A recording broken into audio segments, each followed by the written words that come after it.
My teacher refused to lock down. During a real school shooting, even blocked the light switch while gunshots got closer. When I begged her to let us hide, she said, "Sit down or you're expelled." I just stared at her. That was 1 year ago. Last week, she was led out of her apartment in handcuffs. I was in Ms. Brown's AP history class when the lockdown announcement crackled over the PA. Lockdown, lockdown, this is not a drill. We'd done this drill 100 times since kindergarten. Lights off, hide in the corner, stay quiet. Simple. Everyone started moving automatically, but Ms. Brown stepped in front of us with that look she gets when someone questions her authority. "Get back to your desks, now." Her voice had that edge that meant business. I didn't approve any lockdown drill today. I raised my hand out of habit. "But Ms. Brown, we're supposed to. The only procedures you follow are mine. Sit down, or you're all getting zeros on your presentations." Then she launched into her whole "I've been teaching for 25 years" speech. The one about respect and how her generation didn't need constant hand-holding. Here's the thing about Ms. Brown. She was one of those teachers who was super strict about weird stuff, but lazy about actual teaching. She'd mark you absent for being 30 seconds late, but give everyone A's on essays she obviously hadn't read. I once turned in a paper with a whole paragraph about SpongeBob in the middle just to test it. Got a 98. So most of us sat back down. Nobody wanted to risk their GPA over what was probably just another drill. But then the announcement repeated. "Code red. This is a code red. All staff and students follow lockdown procedures immediately." That never happens in drills. They announce it once and that's it. My stomach started doing this weird flip thing. The same feeling I get before a big test I didn't study for, except worse. I kept glancing at the door. The hallway was still bright, fluorescent lights blazing. In drills, teachers always turn off their lights immediately. Then I heard it. Pop, pop, pop, like firecrackers. But not. Everyone's phones started buzzing at once. I pulled mine out under my desk. My boyfriend Tyler was in chemistry 2 halls over. His text made my blood freeze. Hiding in supply closet. "Someone has a gum. Where are you?" More texts flooding in. Behind filing cabinet in main office. Under Mr. Garcia's desk. I showed Ms. Brown my phone. My boyfriend says there's someone with a "I see what's happening here. You think you can stage some elaborate prank to get me in trouble? Get me fired?" The popping sounds were getting louder. Closer. Someone screamed in the hallway. Not a fun scream. Not a playing around scream. "That's probably drama class practicing," Ms. Brown said. But even she didn't sound sure anymore. I could see Mr. Peterson's class across the hall. Lights off. No movement. Just darkness where 20 kids should have been. My hands were shaking so bad I could barely type. "Henderson won't let us hide. Still at desks." Tyler. "What? Get to safety now." Ben tried next. Sweet Ben who never argued with anyone. "Ms. Brown, please. This feels real." "Feelings aren't facts, Ben. Sit down." More running in the hallway. Lots of feet. All going the same direction. Away from something. Or someone. The PA crackled again but cut off mid-word. That's when we heard the shots. Not pops anymore. Bang, bang, bang. Like someone slamming a metal door. But sharper. Louder. Real. I stood up. "We need to hide now. Sit down or you're expelled." Ms. Brown moved to block the light switch. "I will not lose my job because you children want to play games." Something in me snapped. "I don't care." I sprinted for the lights. That's when everyone lost it. Half the class rushed to the safe corner. The other half froze at their desks, torn between a lifetime of following rules and that primal voice screaming danger. Ms. Brown grabbed at my arm as I passed, but I yanked away. She was yelling about disrespect and consequences. "You're all being hysterical. This paranoia is exactly what social media has done to you. Manufactured fear." But we weren't listening anymore. Desks scraped across linoleum as we barricaded the door. Someone was crying. Someone else was praying. The kids who'd frozen finally scrambled over, cramming into our corner. 23 teenagers trying to become invisible. Everyone except Ms. Brown. She stood at her desk, arms crossed, fury radiating off her. The doorknob rattled. Everyone stopped breathing. The handle turned. Locked. Thank God, locked. A shadow passed under the door. Paused. We could hear breathing on the other side. Or maybe that was just my heart pounding in my ears. Footsteps. Moving on. Those were the longest 10 seconds of my life. The SWAT team found us 40 minutes later. Ms. Brown was still babbling about how we'd overreacted to a simple drill. And a week later, we finally found out why. Because that's when they told us who the shooter was. Jake Wilson from my sophomore English class. The quiet kid who sat in the back corner drawing anime characters in his notebook. The paramedic wrapped the blood pressure cuff around my arm while I sat on the gurney outside, my whole body shaking like I had hypothermia even though it was May. She kept checking my pulse and asking if I could breathe okay, but all I could think about was Jake walking past our door, Jake with a gun, Jake who I'd lent a pencil to last week. Detective Santos showed up with her badge and notebook, crouching down to my eye level while asking me to walk through everything that happened in Ms. Brown's room. I told her about the announcement, about Ms. Brown making us stay at our desks, about the sounds getting closer. She wrote everything down, nodding when I mentioned turning off the lights myself. The parking lot was chaos with parents running everywhere, news vans setting up, ambulances leaving with their sirens on. Mom crashed through the police tape still wearing her hospital scrubs, mascara running down her face as she grabbed me so hard I couldn't breathe. She kept touching my face, my arms, checking for injuries that weren't there while demanding answers from Detective Santos about how a teacher could keep kids exposed during an active shooter. Tyler's mom was there too, crying and hugging him over and over while he stood there looking blank. Detective Santos brought me to a quieter spot and pulled out her tablet, showing me screenshots of my text to Tyler about Ms. Brown not letting us hide. She said 23 students had already given the same story, that Ms. Brown kept insisting it was fake, even after the gunshots started. 2 kids died in the math hallway, she told me. 3 more were at the hospital, all from rooms that followed protocol immediately, except for one girl who got grazed by a bullet that went through a door. Dad showed up and took over from Mom, leading me to his truck without saying anything. The radio stayed off the whole drive home and we both jumped when a motorcycle roared past us at a red light. Our house felt wrong, too normal with its regular smell of coffee and laundry detergent. Dad made spaghetti, but I just pushed it around my plate while my phone kept buzzing with messages from everyone asking why Ms. Brown didn't let us hide. That night I couldn't sleep, just kept replaying those 40 minutes over and over. The next morning an automated call from the district said school was canceled indefinitely and counselors would be available at the community center. Mom called in sick to stay home with me, but I locked my bedroom door and sat on my bed thinking about how we almost didn't barricade, how we almost stayed at our desks like Ms. Brown wanted. Channel 8 had our school on every commercial break, and then Ms. Brown's face filled the screen, standing in her driveway telling the reporter she maintained control during chaos and her students were alive because she didn't panic. Mom grabbed the remote and threw it so hard it cracked the TV screen. Tyler sent me a link to someone's cell phone video from Mr. Peterson's dark classroom showing everyone hidden and silent while Ms. Brown's voice carried through the walls talking about manufactured fear. The timestamp showed 2:47 7 p.m., right when she was blocking the light switch. The video had 50,000 views in 2 hours, and the comments were brutal. I spent the next day in my room jumping every time the house creaked or a car door slammed outside. Mom brought soup I didn't touch, and the group chat kept going off about lawyers and lawsuits, but I couldn't focus on any of it. Principal Foster called that evening with his careful principal voice saying the district needed my written statement about Ms. Brown's actions, separate from the police investigation. Mom grabbed the phone and told him I'd provide it through our attorney, which was news to me since I didn't know we were getting one. The next morning, Ben's mom drove him over because he needed to talk to someone who was there, someone who understood. We sat on my front porch and he kept starting sentences he couldn't finish about almost staying in his seat, about what would have happened if I hadn't turned off those lights. His hands were shaking just like mine were. Tyler's parents dropped him off later that afternoon, and we went straight to the backyard where the picnic table sat under the big oak tree. He rolled up his jeans and showed me the dark purple bruises covering both his knees from when he'd wedged himself behind the chemical storage shelves in that supply closet. His voice stayed flat when he told me how the shots kept getting closer, and he knew I was 2 halls away but couldn't do anything about it. We sat there for an hour, not really talking about it, but not talking about anything else either, while his fingers picked at the splintered wood on the table. Day 5 started with Mom on the phone scheduling appointments, and by noon she'd found Rebecca Thompson, this lawyer who specialized in school safety cases. Her office downtown had newspaper clippings covering every wall, headlines about negligence lawsuits and safety violations at schools across the state. Rebecca looked at Mom's notes and said what Ms. Brown did went beyond poor judgment, that keeping students exposed during an active shooter situation was criminal endangerment. There's something unsettling about how Ms. Brown keeps insisting this is all fake, even with those gunshots echoing through the halls. What makes a teacher so convinced that actual danger isn't real when every other classroom is already dark and hidden? She explained how other families were already filing civil suits, but criminal charges would be up to the district attorney's office. The community meeting on day 6 turned into chaos. The second Ms. Brown walked through the civic center doors with her union representative, parents started screaming immediately while she just stood there with that same controlled expression she'd had during the shooting, repeating that she'd followed her professional judgment. Someone threw a water bottle that hit the wall behind her, and security guards had to form a circle around her to get her back outside. The detective called that same night with a question that made my whole body go cold, asking if Ms. Brown had ever mentioned Jake Wilson in class since he'd been her student 3 years ago. Jake Wilson was the name everyone knew through whispers and group texts, but the news wouldn't say yet. Day 7 morning. I finally made myself shower and change out of the clothes I'd been wearing for days. Dad stood at the stove making pancakes like any other Sunday, but we both jumped when the doorbell rang. Just the delivery guy dropping off a package, but that split second of panic was becoming our new normal. That evening, the news finally confirmed what everyone already knew, showing Jake's yearbook photo from when he graduated. This quiet kid I vaguely remembered from my freshman year. The anchor dropped the real bomb, though, saying Wilson had filed a formal complaint against teacher Patricia Brown 3 years ago for psychological abuse. Mom grabbed her phone immediately to call our lawyer while Dad hunted through online records for any trace of Jake's complaint. We found a school board meeting transcript from 2021 mentioning a sealed student complaint against staff with dates that matched up perfectly, even though Ms. Brown's name wasn't listed. Day 8. Tyler picked me up and we drove to the empty mall parking lot where we just sat with the engine off. His hands gripped the steering wheel until his knuckles went white, and he finally said she knew. She had to know it might be him, and she still kept us all exposed. Ben started texting our class group chat with information his parents had found. 3 other students from Jake's graduating class who remembered Ms. Brown having it out for him. This girl, Melissa, said Ms. Brown had failed Jake on a technicality that almost cost him graduation, and the stories painted a clear pattern of targeting certain students. Day 9. The detective showed up at our house with a court order for Ms. Brown's personnel file clutched in her hand. She told Mom they'd found something, that Jake wasn't the only complaint against Ms. Brown over her career. There were 6 others all sealed and somehow resolved without any action taken. She needed my detailed statement about Ms. Brown's exact words during the lockdown, every single thing she'd said while we begged her to let us hide. I sat at my kitchen table with the detective's blank statement form in front of me, my pen hovering over the paper while Mom made coffee in the background. The first line asked for a description of events, and I wrote 3 words before crossing them out. Started again, crossed that out too. How do you put into words the way someone's voice changes when they've been in charge for so long they can't imagine being wrong? The detective waited patiently while I tried 6 different ways to explain how Ms. Brown stood there blocking the light switch while we heard those shots getting closer. I finally just wrote exactly what she said and did, step by step, no opinions, just facts. Day 10. My phone buzzed with a news alert while I was eating breakfast. The school board had placed Ms. Brown on administrative leave pending investigation, which sounded good until I read the teachers' union statement underneath calling it a rush to judgment against a dedicated educator with 25 years of service. The comment section was already at 300 posts, half calling her a hero for maintaining order, half calling for her arrest. Mom shut my laptop and told me to stop reading, but I'd already seen my name mentioned 14 times. That afternoon, Principal Foster showed up at our door looking like he hadn't slept in days. He sat on our couch and stared at his hands while telling Mom about the complaints over the years, parents saying Ms. Brown was too rigid, too harsh, but she had tenure and her students got good test scores, so nothing ever happened. His voice cracked when he mentioned the 2 kids who didn't make it out. Day 11 started with my phone exploding at 6 a.m. because someone had leaked Jake's manifesto to a news site before the FBI could lock it down. 3 whole pages about Ms. Brown, how she failed him on his senior thesis over a missing footnote, how that 1 grade kept him out of his dream college, how she laughed when he asked for a chance to fix it. The details made my skin crawl. Dates and times and conversations he'd recorded secretly, building his case for why she deserved what was coming. Our lawyer Rebecca called an emergency meeting that night with all 23 families from Ms. Brown's classroom crammed into a conference room at the Holiday Inn. She stood at the front with a stack of papers and dropped the bomb that the school district knew about Jake's fixation on Ms. Brown because his therapist had sent a warning 2 months before the shooting. The room erupted with parents shouting and crying and demanding answers while Rebecca tried to explain about mandatory reporting laws and liability. Day 12. I woke up to 47 Instagram notifications because Ms. Brown had gone on some podcast called Truth in Education and spent an hour painting herself as the victim of woke culture and teenage hysteria. She actually used my full name, called me a troubled student with attendance issues, twisted my grandmother's funeral into me skipping class for fun. The host kept agreeing with her, saying kids today are soft, can't handle structure, need safe spaces instead of real education. Rebecca filed a cease and desist within 2 hours, but the episode had already been downloaded 12,000 times. My Instagram filled with strangers calling me a liar, an attention seeker, a crisis actor. Someone found mom's work number at the hospital and started calling the nurses station, asking if she was proud of raising a daughter who destroys teachers' lives. Day 13. Tyler came over with his sleeping bag and set up on my bedroom floor because neither of us could handle being alone anymore. We lay there in the dark at 3 a.m., both wide awake, staring at nothing. He kept going over that day, how he could have pulled the fire alarm from the chemistry room, how that would have evacuated everyone before Jake even started. The what-ifs were eating us both alive, but there was nothing to say that would make it better. Ms. Brown's husband, who sold real estate all over town, started a GoFundMe for her legal defense the next morning that hit $30,000 in 6 hours. The description called this a witch hunt against a dedicated teacher, included photos of her at graduations with former students who became doctors and lawyers, carefully leaving out anyone who didn't fit the narrative. People from 3 states away were donating and leaving comments about how liberals are destroying education. Day 14. Ben's mom called to say they were pulling out of the group legal action, her voice shaking as she explained that Ben's dad's construction company had just lost 3 major contracts with no explanation. She kept saying they couldn't prove it was connected, but everyone knew Ms. Brown's brother-in-law ran the biggest development firm in town, and golf with half the city council. Daniel Harris from my grade found me at the coffee shop that afternoon, his phone already out and shaking in his hand as he slid into the seat across from me. He'd been hiding in the main office during everything, pressed behind the secretary's desk where he could see the security monitor, and he'd recorded the whole thing on his phone without even thinking about it. The video was grainy but clear enough to see Ms. Brown walking down the hallway 30 seconds after the first shots, not running, not ducking, just walking like it was any other day between classes, while Mr. Peterson's door was already barricaded and Mrs. Garcia had her kids hiding under desks. Daniel forwarded it to Detective Santos right there in front of me, his fingers moving so fast they kept missing buttons. Day 15. I went back to therapy for the first time since middle school when my parents got divorced. Dr. Patel's office had the same fake plants and beige walls and that white noise machine that was supposed to be calming but just made me think of static. I told her about the shadow under the door and how I still hear Mrs. Brown saying we're being hysterical while people were dying down the hall. She wrote notes on her yellow pad and asked me to describe what I felt in my body when I remembered it. Daniel's video hit Twitter before dinner that same day, and by midnight, #BrownKnew was trending with 40,000 retweets. People kept slowing it down and zooming in where you could see her checking her phone while other teachers were dragging kids into classrooms. The timestamp clear as day showing this was after the shooting started. News vans showed up at Daniel's house and his parents had to take him to stay with his aunt in Boston. Day 16. Detective Santos called me in to look at the footage with some specialist from the state who kept pointing at the screen with her pen. She showed me how there was no startle response when the shots went off, no surprise on Ms. Brown's face, just this calm decision to keep walking. They were building a case for willful endangerment, she said, which could mean up to 5 years in prison. Mom picked me up from the station and drove straight to the district office where she filled out the paperwork to pull me out for homeschooling. Ms. Brown walking calmly down the hall while other teachers barricaded doors is the kind of detail that makes lawyers rub their hands together and insurance companies reach for their checkbooks. She took 3 weeks of vacation time she'd been saving for years and told me she didn't care about my college applications. She cared about me being alive, and we both ended up crying in the kitchen while the pasta boiled over on the stove. Day 17. Ms. Brown's lawyer held this big press conference on the courthouse steps with 3 of her former students standing behind him in suits. One was a state senator now who kept talking about rushing to judgment and promised to investigate the investigation, while the lawyer claimed the video was doctored and demanded independent analysis. Tyler's parents didn't wait for any of that and transferred him to St. Mary's private school the same day, his mom explaining they couldn't wait for the system to sort this out. He texted me constantly from his new school, feeling guilty about leaving even though I kept telling him to go, to get out while he could. Our phones became this lifeline, both of us waking up at 3 a.m. and texting each other just to make sure the other was still there. Day 18. I couldn't sleep again, so I started Googling Ms. Brown and found this old Reddit thread from 2019 where someone asked who was your worst teacher. 3 different accounts mentioned her by name, talking about her mind games and how she'd pick one student each year to torment. The thread had been deleted, but the cached version was still there on the Wayback Machine, so I screenshot everything and sent it to our lawyer. Day 19. The school board meeting turned into complete chaos when parents started screaming at each other across the auditorium. Half of them wanted Ms. Brown arrested immediately, and the other half thought she was being scapegoated, with one woman yelling that Ms. Brown saved those kids by maintaining order. Ben's dad stood up even though they'd pulled out of the lawsuit and shouted back that she nearly got them all killed, and security had to clear the whole room while people were still pushing and shoving in the parking lot. Rebecca Harris, Daniel's mom, filed for a restraining order the next morning after Ms. Brown's supporters started showing up at our houses, taking photos of our front doors and posting them online with our addresses. The judge said without direct threats it was just free speech though, and Rebecca sat in the courtroom crying while the judge explained that taking pictures from public property wasn't illegal. That same night I couldn't sleep and kept scrolling through my phone looking at all the comments defending Ms. Brown. Around 3 a.m. something inside me just snapped. I grabbed my laptop and started pulling up the audio recordings from that day that the news had released. The timeline was public record now thanks to the investigation. I synced up Ms. Brown's exact words with the sounds of gunshots in the background. Setting up my phone against my desk lamp, I hit record and just started reading from the transcript. I didn't approve any lockdown drill today. Bang echoed from my laptop speakers. Sit down or you're all getting zeros. Bang bang. My hands were shaking, but I kept going through every single thing she said while kids were dying down the hall. When I posted it to TikTok at 4:17 a.m., I didn't expect anything. By noon, it had 2 million views and climbing fast. Other kids from school started making their own videos showing what their teachers did. Mrs. Garcia from Spanish had everyone under desks in 8 seconds. Mr. Peterson had his whole class in the storage closet before the second announcement. Coach Williams literally carried 2 freshmen who froze into the equipment room. Every single teacher except Ms. Brown had their students hidden within 30 seconds. The hashtags exploded across every platform. Teachers. Save students showed heroes while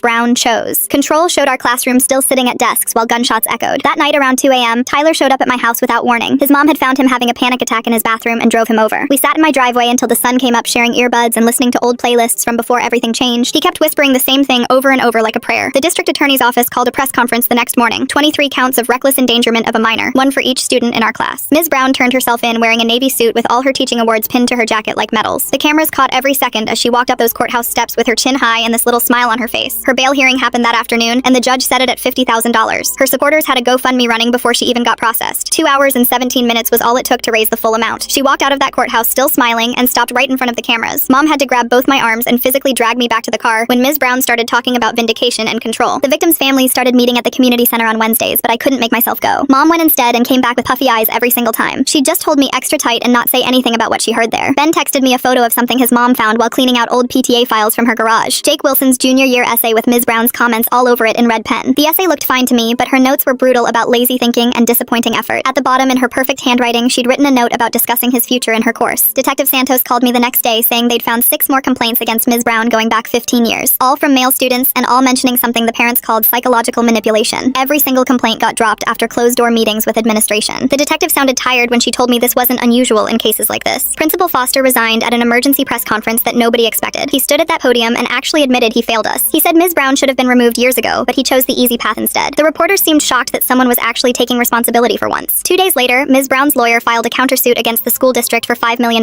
They claimed the district was scapegoating her for their own security failures. My phone buzzed with the news alert while I was in my therapist's waiting room, and I actually laughed out loud at the audacity. The next day, Rebecca called a meeting at the community center, and all 23 families showed up. She stood at the front with stacks of papers and started handing them out while explaining we weren't just defending ourselves anymore. We were filing criminal complaints with the state board and launching a federal civil rights lawsuit. Parents were signing papers and exchanging phone numbers while Rebecca's assistant took notes on her laptop. That night, I couldn't sleep, so I started writing everything down in this old notebook I found in my desk drawer. Every word Ms. Brown said during those 47 minutes went on the page. The way she blocked the light switch, how she threatened us with zeros and expulsion while gunshots got closer. Dr. Patel said writing helps process trauma, but it felt more like building a case. 3 days later, my phone started blowing up with notifications about this new website. A group of Ms. Brown's former students had created something called Survivors of Room 203. I clicked the link and saw testimonial after testimonial pouring in. 37 stories in the first few days alone. Kids from 10 years ago describing the same tactics. Public humiliation when you questioned her. Grades mysteriously dropping if you challenged her authority. Mind games that made you doubt yourself. The pattern was right there for everyone to see. A local reporter reached out through my mom asking if I'd do an interview. My hands were shaking when the camera started rolling, but I kept my voice steady and told them exactly what happened. How she looked at us while gunshots echoed in the hallway and chose her authority over our lives. The segment aired that evening and my phone didn't stop buzzing for hours. Ben surprised everyone the next day by posting his own story on Instagram despite his parents begging him not to. He wrote about almost staying seated because he was more afraid of Ms. Brown's punishment than dying. He said I saved his life by defying her. Within 3 hours, his post had 10,000 shares and climbing. The FBI agent called my parents that afternoon with new information they'd uncovered. Jake had texted a friend the night before the shooting about Ms. Brown destroying him in front of everyone. The friend had deleted the messages out of guilt, but investigators recovered them from the phone company's servers. The texts were explicit about Jake's plans and his specific hatred for Ms. Brown. 2 days later, news broke that Ms. Brown's husband had filed for divorce and moved out in the middle of the night. Court documents showed he'd been planning it for months, but the shooting pushed up his timeline. Even her own husband was abandoning ship. I had to go back to school to get my stuff since the semester was ending. Room 203 was still sealed with crime scene tape across the door. The hallway felt wrong and smelled like industrial cleaner trying to cover something else. I grabbed my things from my locker as fast as I could while Tyler waited in the parking lot with the car running. The prosecution brought in this expert named Dr. Catherine Mills, who specialized in crisis response. She spent 3 days reviewing everything, and her conclusion was brutal. Ms. Brown violated every single established protocol and showed gross negligence that directly endangered our lives. Ms. Brown's supporters raising $50,000 in just 2 hours makes me wonder who exactly has that kind of money and motivation to defend a teacher who kept kids seated during gunshots. Her report was 50 pages of professional language basically saying Ms. Brown chose control over children. Then Ms. Brown's supporters decided to organize a rally at the courthouse, which turned into a disaster. Parents of the 2 students who died showed up as counter-protesters. When someone yelled that Brown did nothing wrong, one of the mothers just collapsed, sobbing on the courthouse steps. The photo went viral within minutes, showing our town completely divided. News vans from 3 states away started showing up. Tyler's mom organized a support group meeting at the community center that weekend, where 23 of us survivors gathered in a circle of folding chairs. The girl from Mr. Peterson's class kept twisting her hair around her finger while she talked about how their teacher immediately flipped desks to make a barrier. Another kid from the science wing described his teacher pulling them into the chemical storage room and blocking the door with a filing cabinet. Everyone had the same story except us. Their teachers protected them. Ours tried to get us killed. One girl just looked at me and said we shouldn't have had to save ourselves, and everyone nodded. The State Board of Education finally launched their investigation on day 35 after the media pressure got too intense. Rebecca called me that afternoon to say they were subpoenaing 10 years of records from the school district. She said the investigators found 17 formal complaints against Mrs. Brown that were never properly documented. Criminal charges against the administrators who covered for her were now on the table. Mom arranged dinner with Tyler's family that night, where we all sat around their dining room table pushing food around our plates. Tyler's dad kept trying to talk about his college plans for next year, but the words just hung there. His mom mentioned summer vacation ideas, but stopped mid-sentence when a car backfired outside and we all jumped. We were all pretending we weren't different now, that loud noises didn't make us freeze, that shadows didn't make our hearts race. On day 40, I found myself at the state capitol building with a microphone in front of me and 300 people in the audience. The legislative committee sat behind their long desk taking notes while I read from my prepared statement. I told them Ms. Brown weaponized her authority while a weapon was in our school. I said she chose her ego over our lives. I asked how many complaints it takes before someone acts. The representatives just stared at me when I finished. 2 days later, a custodian named Frank contacted our lawyer with something huge. He had security footage from 3 years ago that nobody knew existed because it was from an old camera system they forgot to disconnect. The video showed Jake leaving Ms. Brown's classroom with tears streaming down his face before punching a wall so hard his knuckles bled. The timestamp matched exactly with the day Jake filed his complaint against her. The original investigation never included this footage because nobody thought to check the old system. Ben's family called us on day 42 to say they were rejoining the lawsuit. His dad's company mysteriously got all those contracts back the same day the FBI started investigating Ms. Brown's brother-in-law for witness tampering. His dad said some things are more important than money, but we all knew the truth. The brother-in-law backed down when federal agents showed up at his office. The grand jury met the next week and upgraded Ms. Brown's charges to attempted murder through depraved indifference. Her lawyer went on the news calling it prosecutorial overreach, but the DA held a press conference explaining that keeping children exposed during an active shooter situation showed extreme disregard for human life. The legal experts on TV said this charge usually only applies to drunk driving deaths, but this case might set a new precedent. Tyler got his early admission letter to State University on day 45, but called them that afternoon to defer for a gap year. He came over that night and we sat on my porch while he explained he couldn't leave me to face the trial alone. We both knew what we had wasn't normal teenage stuff anymore. We were connected by something darker now, something that went beyond love into shared survival. Day 47 was my first good day since the shooting. I went 6 whole hours without thinking about it while helping Mom reorganize the garage. Then the guilt hit me like a truck. How could I forget even for a minute when 2 kids were dead? Dr. Patel said healing isn't linear during our session, but it felt like betrayal. It felt like I was abandoning the kids who didn't make it out. The state board held their hearing on day 50 to revoke Ms. Brown's teaching license. She showed up in a black suit claiming this was a lynching of a dedicated educator. When they showed her testimonials from 37 former students describing her behavior, she called them weak children who couldn't handle high standards. Several board members visibly pulled back from their microphones. The woman running the hearing had to call for order twice when Ms. Brown started yelling about cancel culture. They voted unanimously to revoke her license permanently and referred the case to the Attorney General for additional charges related to child endangerment spanning her entire career. The next few weeks passed in a blur of legal meetings and therapy sessions until Detective Santos called me on day 52 with news that made my hands shake so bad I dropped my phone. She'd been digging through old personnel files at the district office when she found a sealed folder from 2009 about Ms. Brown's transfer from Westfield High. A student there had tried to kill herself and left a 3-page note naming Ms. Brown specifically for the daily humiliation and mind games that pushed her to that point. The school quietly moved Ms. Brown to our district rather than investigate because the superintendent's wife was Ms. Brown's cousin. Within hours of Detective Santos leaking this to a reporter friend, my phone started blowing up with notifications from a Facebook group called Survivors of Patricia Brown that already had 200 members. Former students from 3 different schools were sharing stories going back 25 years about her tactics, the public shaming, the way she'd give contradictory instructions, then punish kids for being confused, how she'd gaslight students about things she'd said minutes earlier. One girl from 1998 wrote that Ms. Brown told her she was too stupid for college in front of the whole class, then denied it when her parents complained. Another kid from 2003 said Ms. Brown made him stand in front of the class while she listed everything wrong with his essay, including mocking his stutter. The pattern was always the same, always protected by administrators who found it easier to transfer her than deal with complaints. 2 days later, my mom drove me to meet the Johnsons and the Garcias, whose kids Michael and Sophia died in the shooting because they stayed at their desks following Ms. Brown's orders. Mrs. Johnson held my hand while tears rolled down her face and said she didn't blame any of us survivors. Mr. Garcia's voice cracked when he told me we fought to save ourselves while their children never got the chance because they followed the rules. We sat in their living room crying together for an hour, looking at photos of Michael and Sophia at prom just 3 weeks before they died. Rebecca called that afternoon with updates on the prosecution strategy, and what she told me made me run to the bathroom to throw up. They had evidence Ms. Brown knew Jake was likely targeting her based on previous incidents where he'd confronted her after class, but she deliberately kept us exposed as a form of psychological torture. The prosecutors were going to argue she used us as human shields for her ego, that she'd rather risk our lives than admit she was wrong about the lockdown. The truth was more horrifying than any of us imagined, that she saw us as props in her power game even with a shooter in the building. By day 56, the school district's lawyers were in full panic mode and offered a $30 million